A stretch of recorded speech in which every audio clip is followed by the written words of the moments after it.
என்ன நிறைய பேர் ஏமாத்திட்டாங்க சார். நிறைய பேர் என்ன சூது பண்ணிட்டாங்க, வஞ்சனை பண்ணிட்டாங்க, என்னை கீழே தள்ளிட்டாங்க, நான் ரொம்ப வளர்ந்துருந்தேன், என்னை இப்படி பண்ணிட்டாங்க அப்படி பண்ணிட்டாங்க அப்படின்னு ஒரு மனிதன் கீழே விழுந்தானா பரவாயில்ல, விழுங்க. விழுந்து யோசிங்க.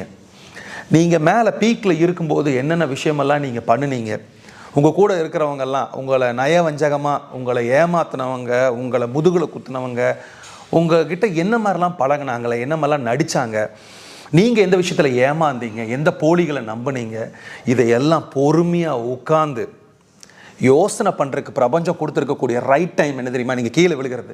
ஏன் தெரியுமா? நீங்கள் பீக்கில் இருந்தீங்கன்னா நீங்கள் எதையுமே பார்க்க மாட்டீங்க, உங்களுக்கு அந்த டைமே கிடைக்காது. நீங்கள் கீழே விழுந்துட்டீங்க, உங்களை ஏமாற்றி ஒருத்தங்க வந்து முதுகில் குத்தி வஞ்சனை பண்ணி உங்களை துரோகம் பண்ணி உங்களை ஒருத்தங்க கீழே தள்ளிட்டாங்க அப்படின்னு வச்சுங்களேன். நீங்கள் மனசு உடஞ்சி உட்காந்துருக்கும்போது உங்கள் வெற்றிகளை பற்றி உங்கள் மனசு யோசிக்கவே யோசிக்காது. உங்கள் தோல்விகளை, உங்கள் அவமானங்களை உங்கள் மனசு